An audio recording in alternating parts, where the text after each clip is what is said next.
Assalamualaikum warahmatullahi wabarakatuh. Waalaikumsalam warahmatullahi wabarakatuh. Bapak-bapak, ibu-ibu, saudara-saudara kaum muslimin rahimakumullah. Setiap orang menginginkan kebahagiaan dan tidak seorang pun menginginkan kesengsaraan dalam kehidupan ini. Namun nyatanya tidak setiap orang yang ingin bahagia mengetahui jalan yang harus ditempuhnya untuk sampai kepada kebahagiaan itu. Maka pada kesempatan pertemuan kali ini saya ingin menyampaikan sebuah hadis dari junjungan kita baginda Nabi besar Muhammad sallallahu alaihi wasallam yang termuat dalam kitab Mukhtarul Ahadits An-Nabawiyah, di mana beliau bersabda, arba'un min sa'adatil mar'i. Ada 4 perkara yang merupakan tanda dari orang bahagia. Saya mau tanya, di antara saudara-saudara yang hadir di sini, apa ada yang kepengen jadi orang sengsara? Seluruhnya tentu ingin mendapatkan kebahagiaan. Maka menurut resep dari Nabi kita, tanda orang bahagia itu 4. Jadi kalau saudara ingin bahagia harus mempunyai 4 perkara ini. Yang pertama, orang bahagia itu kata Nabi, darun wasi'un. Punya rumah biar bagus asal gede. Enak ngaturnya daripada sudah punya rumah kecil adanya di pinggir kali, gubuk, kalau hujan bocor, miring lagi, kiamat. Loh, kalau gitu Islam materialis dong. Hadis ini boleh diartikan dengan makna hakiki, arti yang sebenarnya. Boleh diartikan dengan makna majazi, arti kiasan. Kalau dia diartikan dengan arti kias, maka yang dimaksud darun wasi'un ay qalbun wasi'un. Rumah yang luas tidak lain daripada hati yang lapang. Karena di situ kunci kebahagiaan yang sebenarnya. Walaupun kita cuma tinggal di petak berukuran 2 kali 3 meter, kalau hati kita luas rasanya rumah itu. Tapi biar rumah kita halamannya saja puluhan ribu hektar, ada kolam renangnya, kamar tidurnya tidak lagi terhitung. Kalau hati yang menempati rumah itu sempit, maka akan terasa sempit jugalah rumah itu. Tempat bergantungnya tidak lain adalah hati. Marilah kita mencoba melihat berbagai pandangan orang tentang bahagia ini. Ada orang menyangka bahwa bahagia itu kalau dia mendapatkan harta yang sebanyak-banyaknya. Siapa yang banyak harta, dialah raja. Apa yang dia mau, seluruhnya bisa dibeli.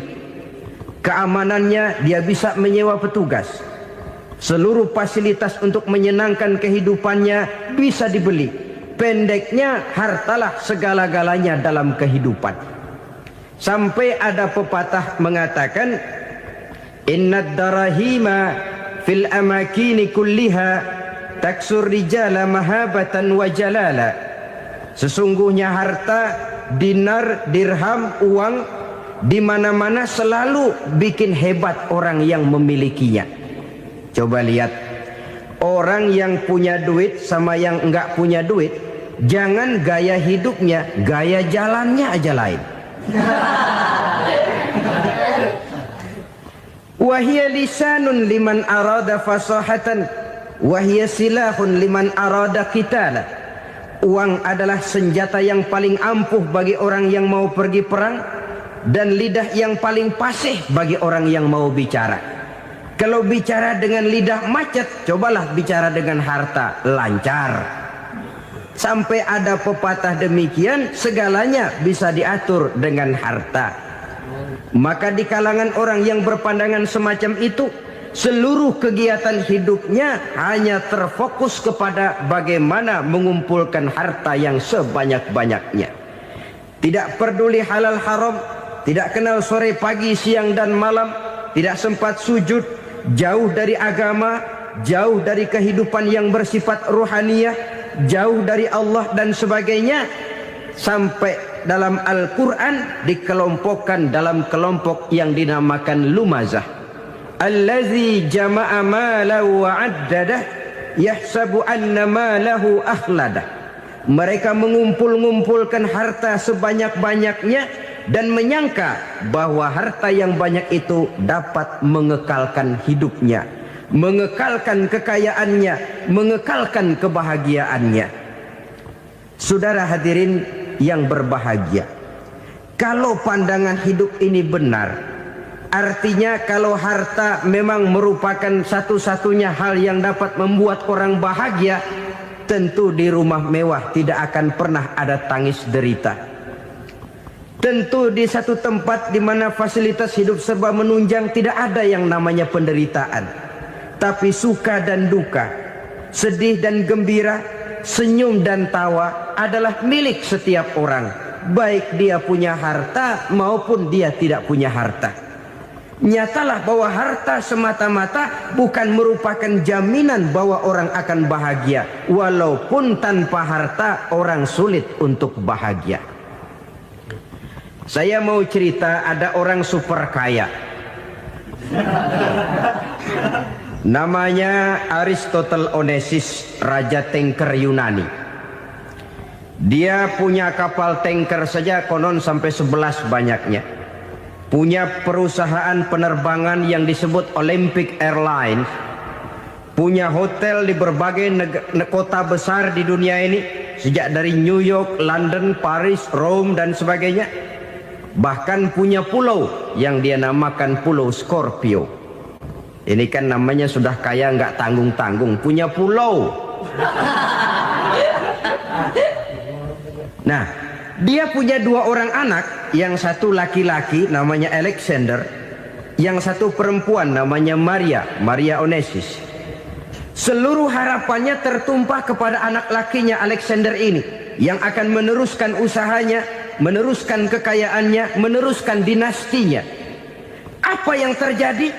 Ternyata anak yang dia harapkan yang bernama Alexander ini mati muda dalam kecelakaan pada waktu dia olahraga.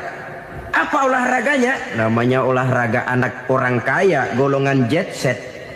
Olahraganya olahraga pesawat terbang. Jatuh, ya nggak kapungut, habis mati. Tinggal satu anak perempuannya, Maria Onesius. Tapi anak perempuan ini juga malah urakan. Terakhir dia pacaran, bahkan kemudian kawin sama orang Rusia. Rupanya Aristotle Onesius ini broken. Kekayaannya yang berlimpah ruah, perusahaannya yang begitu banyak, siapa yang akan meneruskan? Siapa yang akan menggantikan? Sampai kemudian dia mengurung diri di Pulau Scorpio dan mati di sana secara mengenaskan. Seorang multi jutawan, seorang yang super kaya, mati menyendiri di pulau sepi. Ibarat kata pepatah, anak ayam mati di lumbung. Bukan kekurangan makanan, keurugan makanan. Begitu kehidupan Aristotle Onesius. Dan banyak orang-orang yang sudah demikian kaya sampai dibingungkan oleh kekayaannya sendiri. Telusurilah kehidupan David Rockefeller misalnya, Henry Ford misalnya, Adnan Khashoggi misalnya. Multi jutawan yang kadang-kadang dibuat keder oleh kekayaannya sendiri. Pantas ketika Imam Ali ditawarkan orang, "Ya Ali, kalau kepadamu disuruh pilih ilmu atau harta, kau pilih mana?" Ya jelas pilih ilmu dong. Kenapa? Pertama, ilmu kalau kita berikan kepada orang lain tambah. Tapi harta kalau kita berikan kepada orang lain kurang. Saudara punya uang 10.000, dibagi orang 5.000, jelas uang saudara berkurang. Tapi saudara punya ilmu diberikan kepada orang lain bisa, saudara pun makin mantap. Tidak lantas jadi bodoh karena ngajarin orang. Saudara bisa Fatihah lalu mengajarkan orang Fatihah. Orang bisa, saudara pun makin hafal. Tidak lantas setelah diajarin orang ilmunya hilang. Begitu datang dia minta orang, tolong ajarin saya Fatihah, udah habis, nggak ada.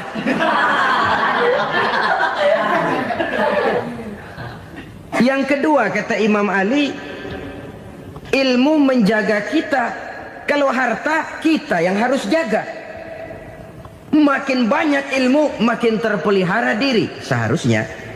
Tetapi makin banyak harta makin bingung kita jaganya. Sampai kadang-kadang kalau perlu seluruh keliling rumah dipasangi alarm.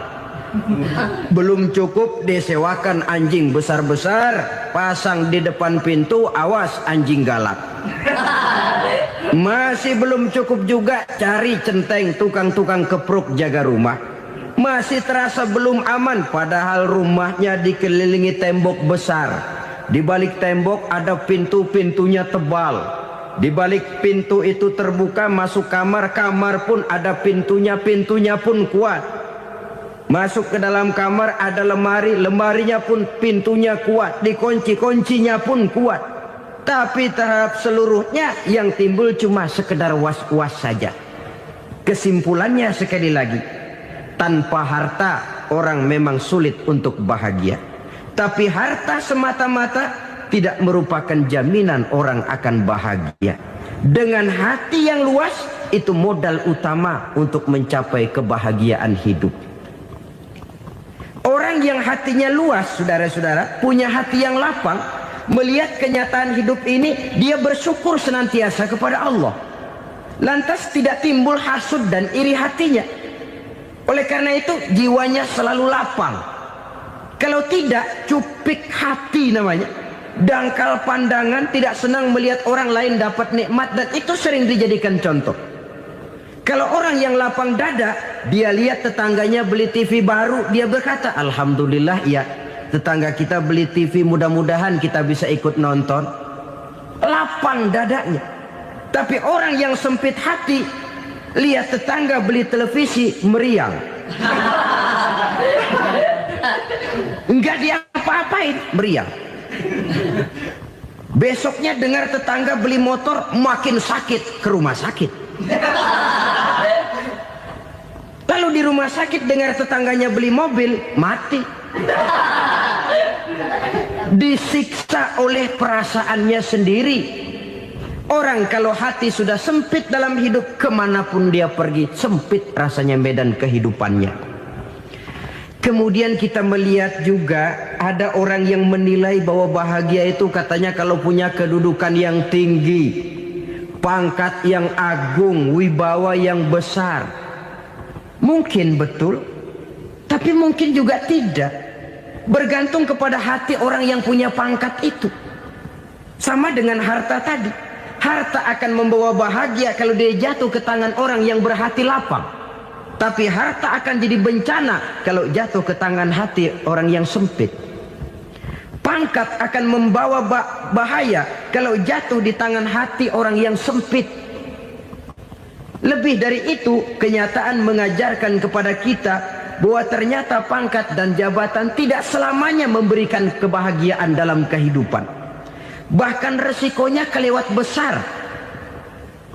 Beberapa bukti kita bisa ambil dari para pemimpin dunia yang menjadi korban lantaran pangkat dan jabatan yang disandangnya.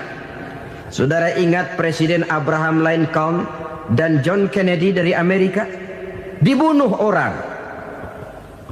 Park Chung-hee dari Korea Selatan, Ziaur Rahman dari Bangladesh, Anwar Sadat dari Mesir, terakhir Indira Gandhi dari India, menjadi korban dari pangkat dan jabatan yang disandangnya dari orang-orang yang tidak senang dia memegang jabatan itu. Dia akan mudah mengundang bencana. Sehingga pantas kalau seorang presiden terkemuka Amerika, Harry Truman namanya, dia mengatakan jabatan presiden itu, kata dia, seperti orang nunggang macan, naik macan. Harus kita taiki, kalau enggak dia bakal nerekam kita, ngeri katanya. Adapun orang yang hatinya lapang, kalau dia menerima pangkat dan jabatan, dianggapnya itu satu kesempatan untuk berbuat baik. Tapi orang yang berhati sempit, menerima pangkat dan jabatan, bukan kadang-kadang menerima, malah berusaha setengah mati mencapai dengan segala cara. Kalau perlu jilat atas, jilat atas. Jadi golongan sumuhun dawu. Jadi kelompok kulon nuwun, yes sir, yang kerjanya cuma oke bos. Kalau perlu jilat atas, jilat atas. Kalau perlu injak yang bawah, injak yang bawah. Perlu sikut kiri kanan, sikut kiri kanan. Yang penting pangkat dapat, jabatan dapat.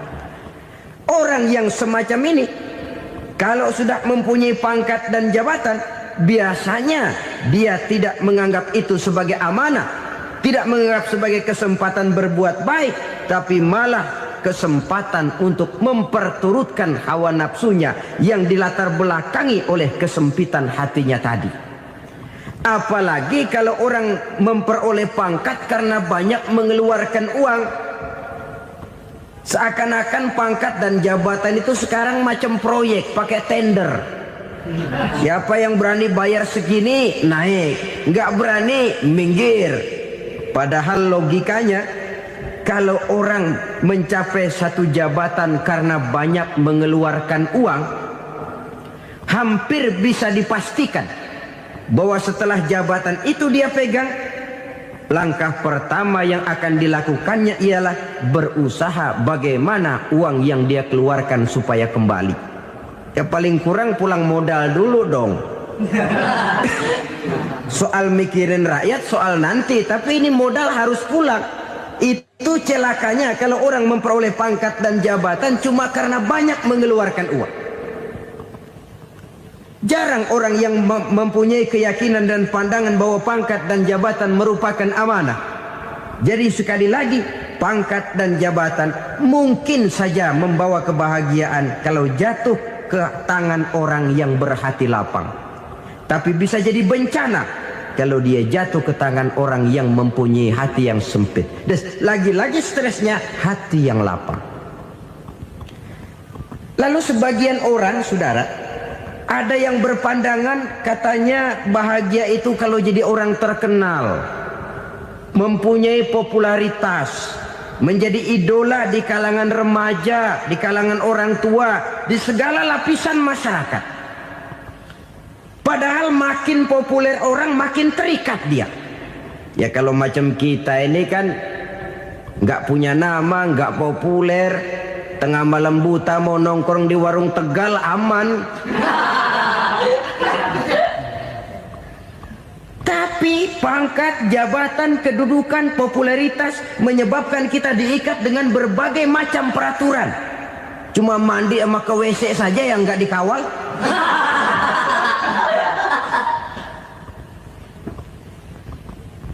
Benarkah popularitas, ketenaran membawa kebahagiaan? Mungkin. Ya, tapi mungkin juga tidak. Kenapa? Banyak orang-orang populer yang mengakhiri hidupnya secara tragis. Kita ambil beberapa nama. Di Amerika tahun 60-an ada bintang seksi paling terkenal yang dijuluki sex bomb. Bom seks. Sampai sekarang jadi legenda, namanya Marilyn Monroe. Singkatan double-nya itu inisialnya MM, Marilyn Monroe. Terkenal top sampai dia mati tahun 62, namanya sekarang masih saja dibicarakan orang.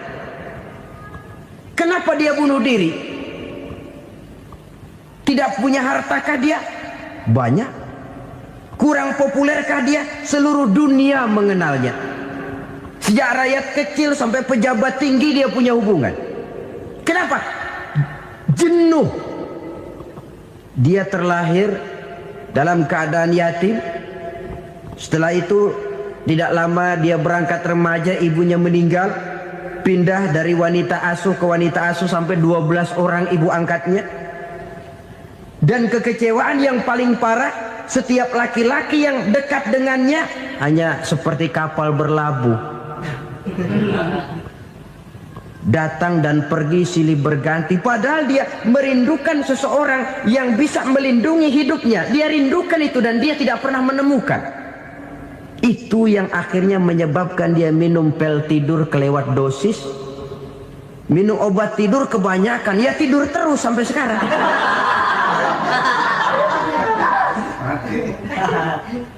Dia mengakui,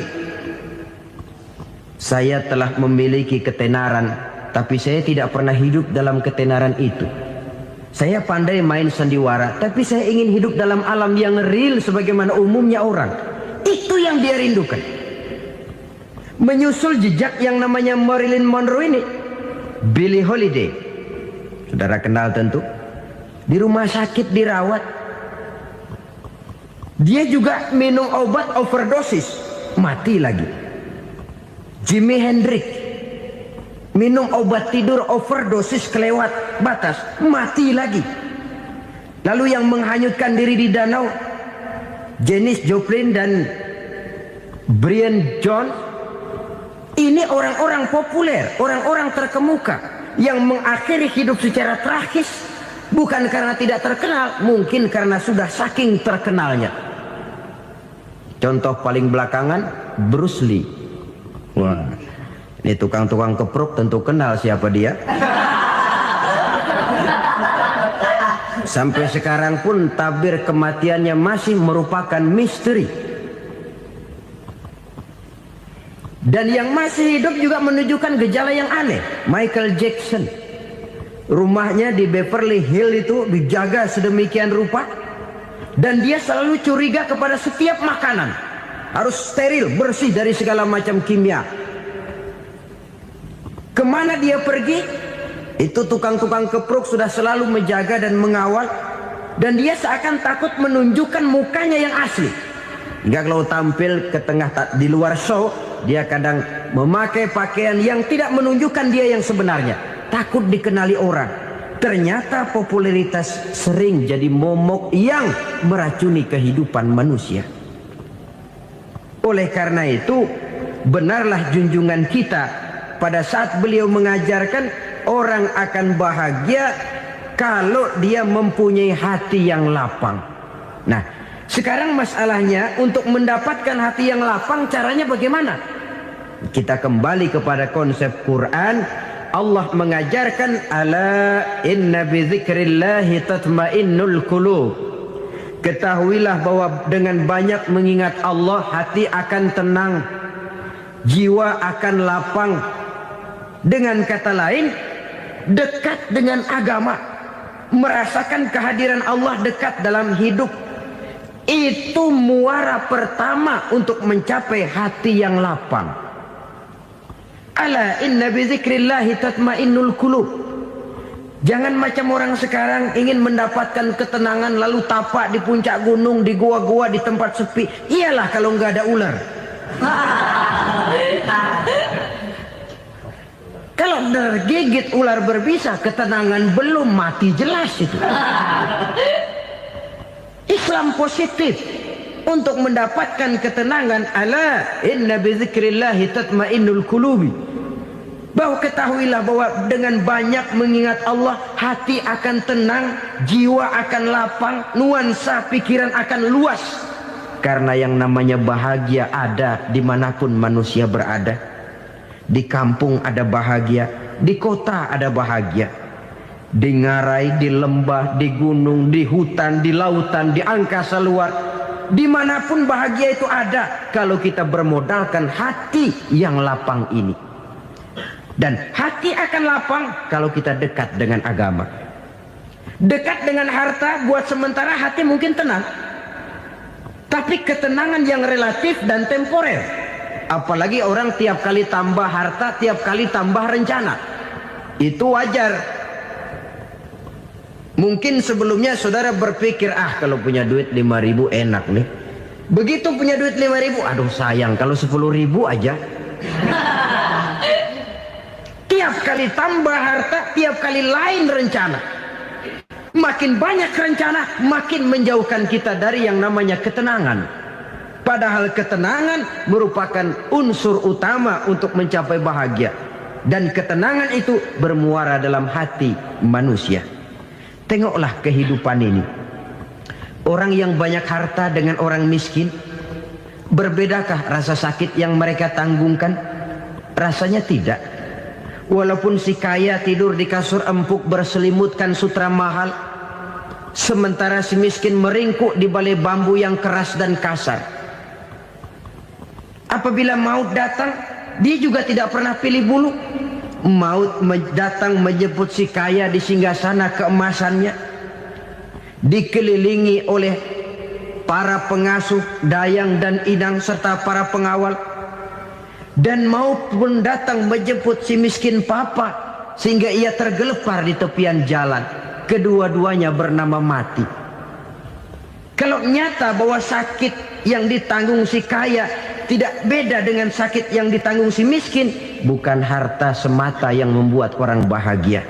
Hati yang tenang, jiwa yang lapang penuh kedamaian, karena banyak berzikir dan mengingat Allah, itu merupakan modal utama untuk mencapai sesuatu yang bernama bahagia.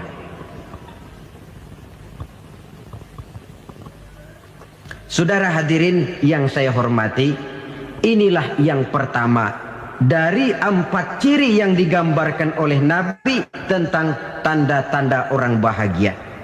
Dan harus berangkat dari yang pertama ini, hati yang lapang. Ini yang harus kita miliki lebih dahulu. Baru nanti akan menyusul kepada poin yang ketiga, kedua, dan selanjutnya. Sebab kalau hati sudah terisi dengan jiwa yang lapang, seluruh persoalan insya Allah akan bisa kita atasi dengan sebagaimana mestinya.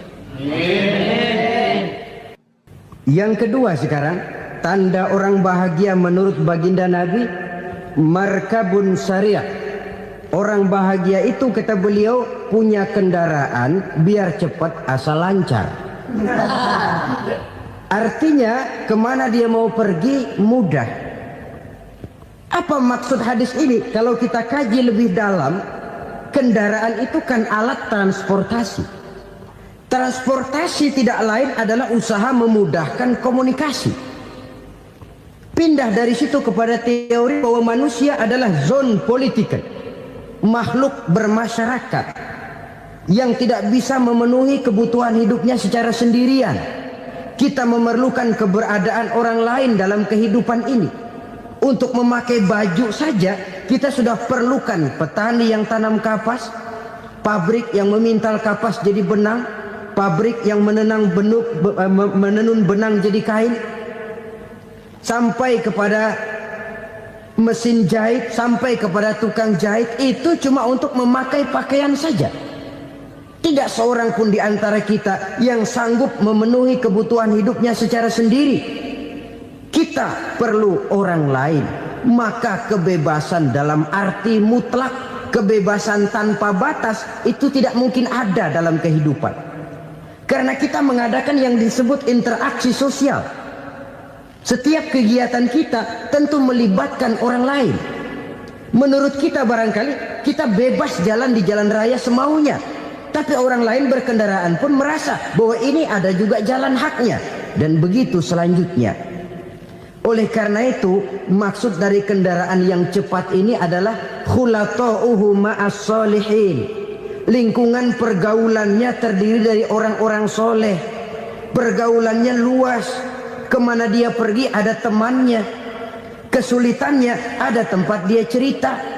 Dan kesulitan kalau sudah diceritakan kepada orang lain, taruh kata orang itu tidak bisa menolong, namun menceritakannya kepada orang yang kita percayai, kan paling kurang sudah mengurangi beban jiwa, mengurangi tanggungan batin, merasa masih ada tempat kita cerita. Maka lebih baik orang awam yang mau bergaul ketimbang orang setengah alim tapi ngunci pintu. Sebab nantinya akan timbul sikap picik, cupik pandangan, dan tidak luas menghadapi kenyataan dalam kehidupan ini. Namun yang harus kita garis bawahi, pergaulan memang mesti luas. Namun jangan sekali-kali lupa bahwa pergaulan sangat besar pengaruhnya dalam ikut membentuk kepribadian manusia. Sehari-hari bisa kita bilang, kalau kita dekat sama tukang minyak wangi, sekalipun nggak dibagi minyaknya, baunya tentu dapat. Betul? Tapi dekat sama tukang elas, walaupun nggak kena apinya, asapnya mesti kena. Kalau Syauqi mengatakan lebih jelas lagi, man asyaral asrafa asa musyarrafan wa muasyiral anzali ghairu musyarrafin.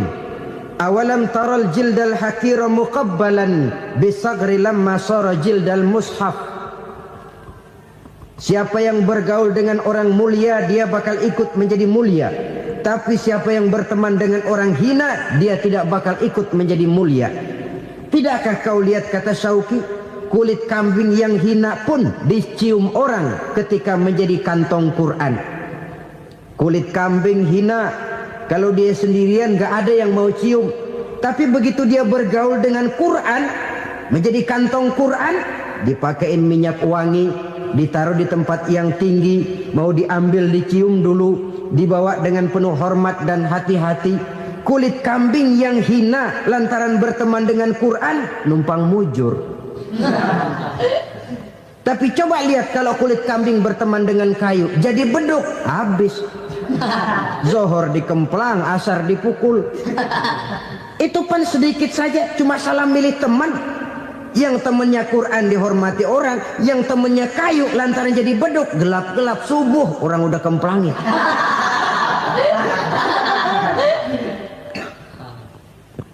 Maka terutama kepada adik-adik remaja yang masih mencari identitas diri, yang ibarat kaset masih kaset kosong, mudah diisi oleh apapun, pandai-pandailah memilih teman dalam bergaul. Karena banyak orang yang tadinya baik-baik, ketika terseret dalam pergaulan dengan orang yang tidak baik, kebaikannya menjadi lentur dan luntur. Tapi berapa banyak bajingan-bajingan tengik, orang-orang yang berlumur noda dan dosa, tiap hari melakukan maksiat, namun bergaul dengan orang yang baik-baik, pada akhirnya sedikit demi sedikit beringsut dan berangsur dia terbiasa mengikuti kebaikan-kebaikan. Saya tekankan ini kepada remaja karena mereka masih mencari identitas diri. Apa yang mereka lihat mereka mau, apa yang mereka dengar mereka ingin tahu. Coba lihat kehidupan remaja. Pulang nonton film Rambo, pengen jadi Rambo, gagah, maunya belekai melulu. Pulang nonton film Superman, pengen bisa terbang. Pulang nonton India, nyanyi melulu. Wajar, mereka masih mencari identitas diri. Saya ini sebenarnya siapa? Lingkungan, pergaulan akan membentuk itu. Karena itu pandai-pandailah bergaul, karena ia sangat besar pengaruhnya dalam ikut membentuk kepribadian manusia. Apalagi sifat yang jelek lebih cepat menularnya ketimbang sifat yang baik. Sifat yang baik, watak yang soleh itu lambat sekali untuk menular. Tapi yang tidak baik, kan prosesnya mah kalau remaja biasanya mula-mula dengar. Karena dengar lalu pengen tahu. Karena pengen tahu lalu ngeliatin. Begitu ngeliatin kan pengen nyobain. Setelah nyobain ketagihan. Nah, ini prosesnya. Yang namanya ganja, morfin, narkotik, awalnya kan begitu. Mula-mula dengar, katanya kalau sudah fly to the sky, sudah melayang ke langit, katanya disitulah puncak kebahagiaan. Mulanya cuma dengar. Karena dengar pengen tahu. Karena pengen tahu lalu ngeliat, kumpul sama orang yang suka ngeganja. Setelah ngeliat, nah pengen ngerasain. Begitu ngerasain enak juga, ketagihan.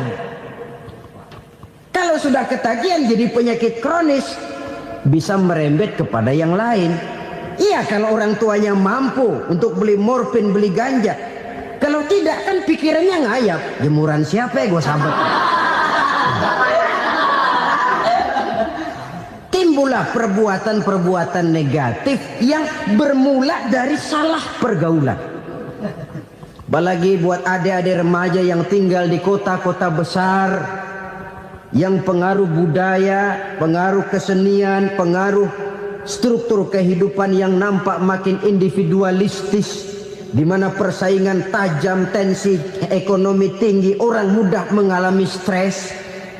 Pandai-pandailah dalam bergaul. Sekali lagi, karena ia sangat besar pengaruhnya dalam ikut membentuk kepribadian manusia. Orang bahagia punya kendaraan yang cepat, artinya punya pergaulan yang luas, dan lingkungan pergaulannya terdiri dari orang-orang yang soleh. Kemana dia pergi ada teman, kesulitannya ada tempat dia cerita. Tapi kalau sudah menyendiri, hidup sendiri, kesulitan dipikiri sendiri, bisa mati belum waktunya. Tidak ada tempat berbagi rasa, tidak ada tempat bercerita, tidak ada tempat mengurangi beban dalam kehidupan. Pantas betul kalau Islam sangat menggalakkan dan menganjurkan orang kalau sudah sampai waktunya itu untuk melangsungkan nikah. Kata Nabi, ya ma'syaras syabab man istata'a minkumul ba'at falyatazawwaj. Hai para pemuda, kalau sudah mampu memberi nafkah, kawinlah, nikahlah kamu. Kenapa? Sudah ada teman hidup, tempat berbagi rasa. Kesulitan kalau ada tempat cerita akan lebih ringan ketimbang kita telan sendiri, walaupun bobot kesulitannya sama beratnya. Saudara-saudara kaum muslimin rahimakumullah, inilah ciri yang kedua, punya kendaraan biar cepat asal lancar. Kemana kita mau pergi gampang. Dengan kata lain, setelah hati yang luas, pergaulan yang luas. Dua. Yang ketiga sekarang, tanda orang bahagia itu menurut Nabi, misbahun mudhi'un, punya lampu yang terang. Oh, itu enggak problem. Sekarang sudah zamannya listrik masuk desa, Pak. Lampu sudah terang semua. Betul, kalau itu yang dimaksud. Tapi tidak cuma itu. Karena lampu yang dimaksud di sini, lampu yang akan menerangi seluruh perjalanan hidup.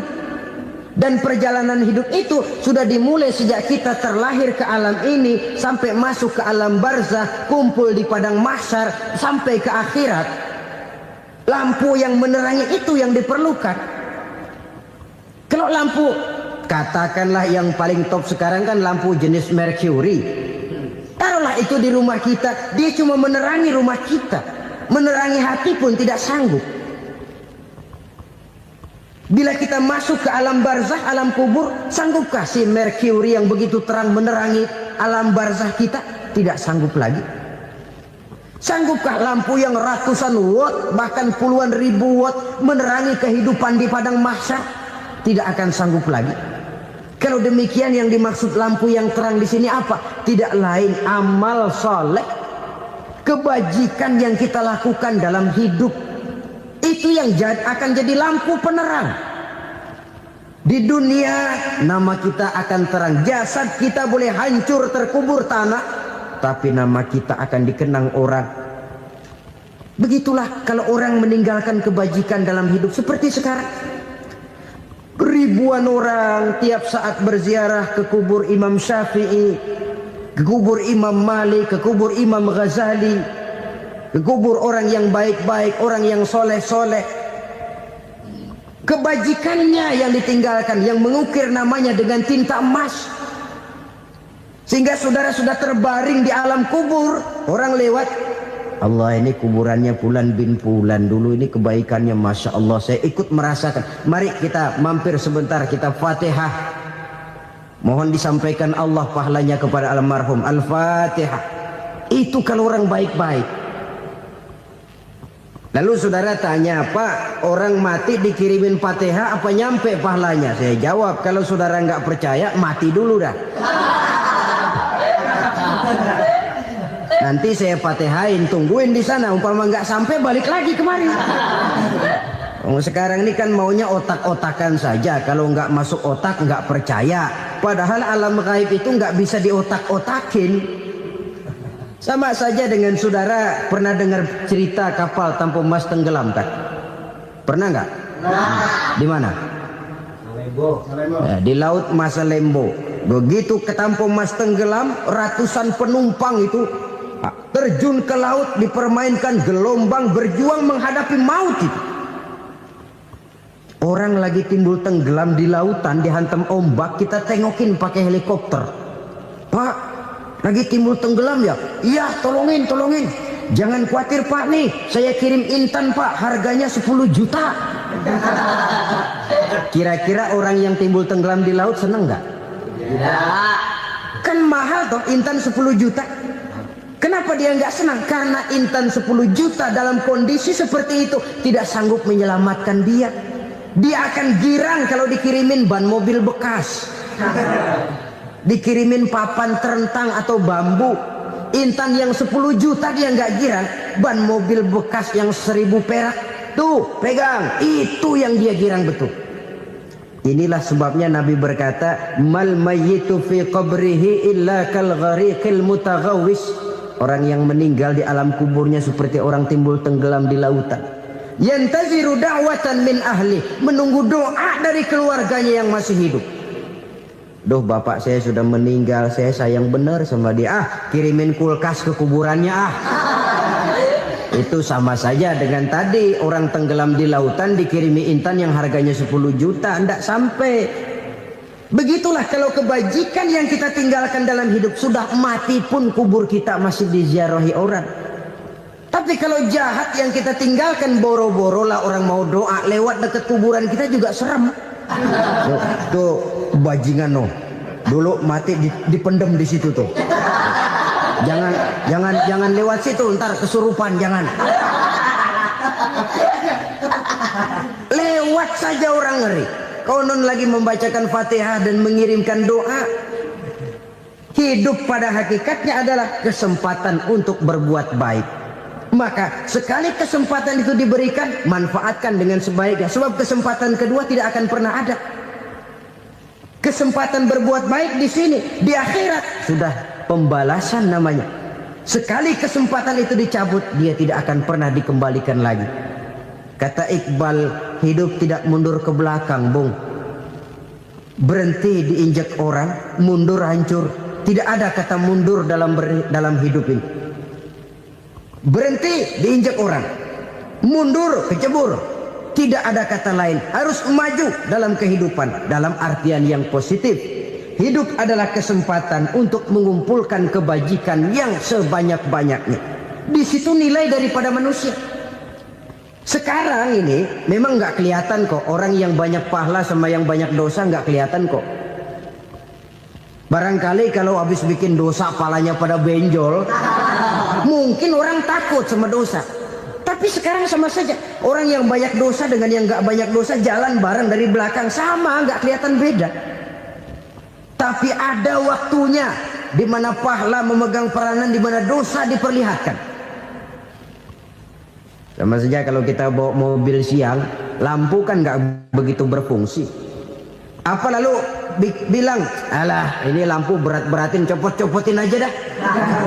Tidak perlu begitu. Kenapa? Pada suatu saat malam senja akan datang. Bila matahari terbenam, senja pun datang, gelap mulai merayap, disitulah baru terasa perlunya lampu. Pahala begitu. Sekarang orang yang nggak ada pahalanya nggak kelihatan dalam kehidupan. Tapi pada suatu saat senja kehidupan akan datang. Ajal merenggut nyawa, malam merayap, dan hidup mulai diliputi kegelapan di alam barzah. Dikala itu kalau nggak punya lampu, alangkah malangnya kita. Sebab amal yang baik, kata Nabi, di alam barzah itu akan diciptakan menjadi perempuan yang cantik menemani kita. Amal yang jahat akan menjadi orang yang paling jelek nemenin kita. Sudah di tempat gelap yang nemenin jelek.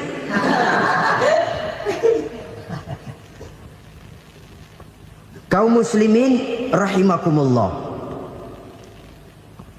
Kalau demikian masalahnya, tergantunglah kita pandai memanfaatkan waktu. Al-waktu kasayf, waktu itu cepat sekali. Yang namanya waktu itu tahu-tahu. Tahu-tahu udah tahun 87. Tahu-tahu udah begitu. Tahu-tahu yang kemarin anak-anak, sekarang udah pada punya anak.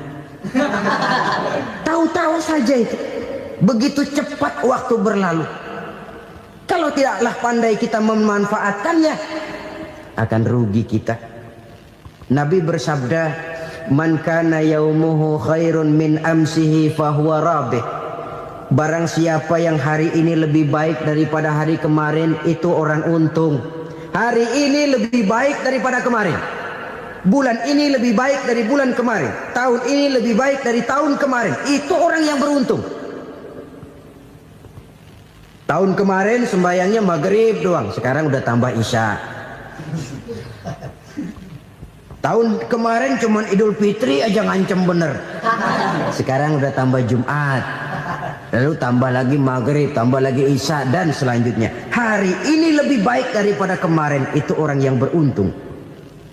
Wa man kana yaumuhu mislu amsihi fahuwa khasir. Lalu barang siapa yang hari ini sama saja dengan hari kemarin, itu orang rugi. Hari ini sama dengan kemarin, rugi itu. Bulan ini begitu, bulan kemarin begitu, tahun ini begitu, tahun lalu juga begitu. Rugi itu orang. Rugi apa? Rugi umur. Umur tambah, amalan gak pernah tambah. Dan saya pikir lebih merupakan azab ketimbang nikmat kalau orang dikasih panjang umur cuma untuk numpuk dosa. Mending mana? Panjang umur banyak dosa sama pendek umur dikit dosa? Mending mana? Mending mana? Ya, paling mending tentu panjang umur banyak pahala. Tapi kalau tidak, sekali lagi, lebih merupakan azab ketimbang nikmat kalau orang diberikan panjang umur tapi cuma untuk sekedar menumpuk dosa. Kehilangan kesadaran bahwa dunia bukan terminal akhir dari satu perjalanan.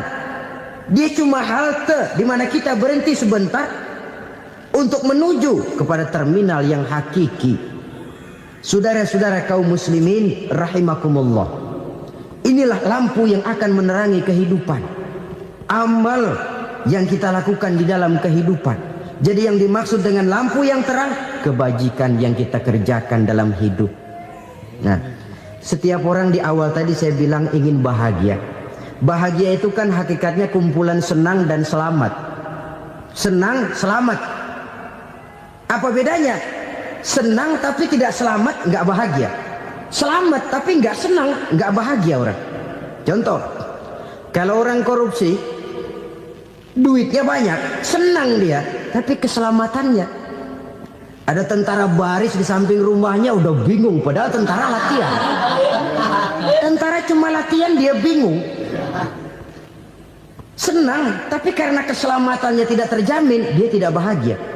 Sebaliknya pegawai negeri jujur benar cuma segaji-gajinya, selamat nggak korupsi, tapi melarat, ya nggak bahagia juga, kurang senang. Kesenangan dan keselamatan untuk dunia saja, ya sekali lagi, kalau cuma sekedar untuk dunia saja, bisa dibeli pakai uang. Bisa dibeli pakai uang.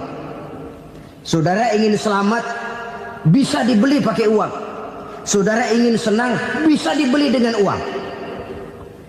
Tapi setelah mati, masuk ke alam barzah, habis kekuasaan uang. Nggak bisa lagi beli keselamatan pakai uang. Tidak mungkin lagi membeli kesenangan dengan uang. Di situ pahala yang megang peranan. Makin banyak pahala, makin banyak saham untuk membeli kesenangan dan keselamatan, untuk memperoleh yang namanya bahagia. Dan jangan lupa loh, di alam barzah kita nggak sebentar, menunggu datangnya kiamat. Loh iya, kalau kita begitu dikuburin terus kiamat datang, untung. Tapi kalau masih harus 1000, 2000, puluhan ribu tahun yang akan datang, dalam satu penantian yang begitu lama, tanpa saham untuk memperoleh kebahagiaan, satu kemalangan yang tidak ada pernah putus-putusnya. Janganlah tergelincir oleh kebahagiaan sebentar yang menipu dengan mengorbankan kebahagiaan hakiki yang berjangka panjang. Apa artinya senyum sejenak kalau harus ditebus dengan tangis seumur hidup? Biarlah kita minum jamu, pahit memang, getir memang, tapi kan besok badan sehat. Daripada sekarang minum sirup, manis memang, enak memang, tapi bibir pada jontor besoknya. Sirawan, batuk, nggak karu-karuan. Banyak orang tertipu oleh kesenangan yang sebentar. Padahal laisa kullu ma yalma'u zahaban. Belum tentu semua yang berkilat itu emas. Belum tentu semua yang gemerlap itu intan. Karena itu marilah manfaatkan kesempatan yang diberikan Allah ini untuk mengumpulkan kebajikan yang sebanyak-banyaknya. Yang terakhir sekarang, yang keempat, tanda orang bahagia kata Nabi. Zaujatun salihah. Orang bahagia itu tanda yang keempat kata Nabi, punya istri biar cakep asal taat. Sudah surga itu sudah. Cakep taat. Istri kayak gitu, kalau belum mati jangan dikuburin dulu. Sudah cakep taat lagi. Tapi kadang-kadang enggak, udah jelek ngadat melulu. Apa yang mau dipilih? Sebab itu Quran mengatakan istri pakaian untuk suami, suami pakaian untuk istri. Kenapa suami istri diibaratkan pakaian? Alangkah tingginya gaya bahasa Quran ini. Suami istri teman hidup, hidup perjalanan panjang. Sejak kita dalam rahim sudah ada hidup kan di sini. Sampai ke alam dunia, masuk ke alam barzah, kumpul di padang mahsyar, sampai menuju akhirat, itu perjalanan hidup. Carilah istri atau suami teman hidup yang membawa manfaat tidak hanya kehidupan di dunia ini, sampai di alam barzah, sampai di padang mahsyar. Suaminya mungkin meninggal lebih dulu atau istrinya mungkin meninggal lebih dulu. Tapi suami atau istri yang masih hidup berbuat kebajikan. Suami saya meninggal, ada hartanya, saya sedekahkan, niat pahala untuk almarhum suami saya. Ini teman hidup. Tidak dibatasi dan tidak bisa dipisahkan oleh maut sekalipun. Zohirnya mungkin pisah, badannya mungkin pisah, tapi hatinya, jiwanya, kebersamaannya dalam menghadapi kehidupan. Karena itu, saudara-saudara, bahasa Quran indah. Suami istri diibaratkan seperti pakaian. Apa fungsi pakaian? Pertama, pakaian jadi kebanggaan. Artinya suami harus menjadi kebanggaan istri, istri harus jadi kebanggaan suami. Yang kedua, pakaian itu kan fungsinya menutup aurat. Artinya sesama suami istri harus saling menjaga kekurangan masing-masing. Jangan malah sesama suami istri saling membongkar rahasia dan aibnya sendiri-sendiri. Istrinya diceritain jeleknya di mana-mana, atau suaminya dibongkar rahasianya di pasar umum. Itu sudah tidak lagi berfungsi sebagai pakaian. Kenapa semua ini diperlukan? Karena kita menyadari bangsa yang baik terdiri dari masyarakat yang baik. Masyarakat yang baik merupakan susunan dari warga yang baik. Warga yang baik adalah terdiri dari rumah tangga yang baik. Dan rumah tangga yang baik merupakan susunan dari pribadi yang baik. Dari situ langkah dimulai. Membangun satu bangsa yang baik diawali dengan membangun rumah tangga yang baik, dengan menciptakan pribadi-pribadi yang baik. Sehingga dari sini diharapkan berkembanglah nilai-nilai kebaikan. Orang akan bahagia mempunyai istri yang soleh. Kenapa? Tidak ada seorang suami bisa sukses jadi apapun dia, apapun profesinya. Dokterkah, kiaikah, mubalikah, petanikah, pengusahakah, pejabat tinggikah, tidak ada seorang suami yang bisa sukses tanpa peran serta istrinya. Walaupun memang peranan itu tidak begitu kelihatan, tapi sangat menentukan. Karena itu, saudara hadirin yang saya hormati, Islam sangat menghargai kaum wanita, memberikan kedudukan yang tinggi sepanjang tidak mematikan kodrat kewanitaannya. Nah, kalau sudah kesuksesan ini diawali dari rumah tangga, karier di masyarakat mudah untuk dikejar. Tapi keberantakan di rumah tangga merupakan kegagalan pertama di tempat lain. Nah, inilah saja yang dapat Al-Fakir sampaikan pada pertemuan kali ini.